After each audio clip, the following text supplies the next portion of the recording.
երեք թքեմ Նիկոլ Փաշինյանի նամուսին իրա կերացի մեջ են։ Բայց ասում է պատերազմ, եթե չընտրվեն։ Ինքը գլուխը քարովն է տալի, եթե պատերազմ կլինի, մենք կետանք պատերազմի, մենք չենք փախի ու չենք էլ փախտելու պատերազմից։ Ասում է, եթե համաձայնական Ինքը տավարացավը եկել անգելա գլխներից ցավը տանը։ Մենք երբեք պատերազմից չենք վախեցել մեր հողերը պահելու համար։ Աշխատում եմ չնայեմ իրան,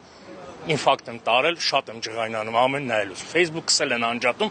այսինքն իրան պատասխան գրելուց իր ելույթների տակ միջև անգամ օրը մեջ իմ Facebook փակում են։ Առողջությունից չի ներում, որ ես նայեմ իր ասածները կամ եթե չլսեմ։ Փաշինյան։ Դե կարամ ասեմ։ բայց այդ հայտարարությունը։ Ուզում եմ վախացնի, բայց ինչի՞ թե որ մեզ կարելի է վախացնել։ Ինչի՞ թվում։ Ասենք եթե ինչ-որ մի քանի օրինակ նայեցի, հենց երեք նայեցի, մի մարդը ինքը եկեղեցում բողոքում էր եկեղեցու դեմ, հետո փողոցում ուրիշ միտինգում էր, այն օրն էլ ավտոբուսի մեջ տարել էր իրանց աղջիկներին բաներ տալի որպես անծանոթ իրանց, հասկանաս, իրանց ամեն հավաքույթներին ինքը գնում է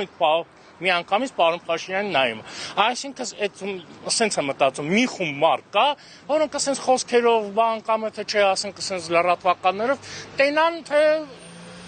իր կողակից կան, էլի, իրան ընտրողներ կան։ Ինքը որ գնա, իրոք մենք կստիպենք, որ մեր հետ խաղաղության նստեն։ Ոնց որ միշտ եղել է, խոսացել են, համար ասում են շունը հաչում է, բայց չի կծում։ Հաչում էր ամեն տեղ, բայց ինքը այդ դուխը չուներ։ Ապրիլյանին փորձ արեց ու մեր հզոր ուժը զգաց ինքը։ Ուղիղ պատասխանում եմ ձեր հարցին։ Ինքը ուզում է ինչ-որ մթնոլորտ, վախի մթնոլորտ ստեղծի, որ ժողովուրդը ասենք պատերազմ չլինի, բայց ժողովուրդը արդեն հասկացել է, որ իրանք մտնելու են։ Ինչքան թողեցինք, այդքան մտնելու են, անում են մարդիկ։ Փաստերևում է, ինչքան թողեցիր, ինչքան զիջեցիր, այդքան մտնում են։ Երկրորդը գերիները մնալ այնտեղ։ Ու ինչ-որ նստել խաղաղության սեղանի շուրջը խաղաղության մասին խոսել, էդի կներես էլի ցավը տանեմ ընտանիքի վրա վերենք։ Ես գնամ մեկի տաղուն գողնամ, տանեմ իմ պալվալը պահեմ, հա։ Ինքն գա ինձ հետ խնդրի, իր մասին մոռանա, ասի իր հետ խաղաղություն, ոնց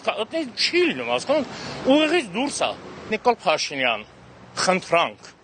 առանց ոչ մի ինչ-որ մի բանի, խնդրում եմ, գնացեք, տենանք մենք ինչ ենք անում, այդքան բան։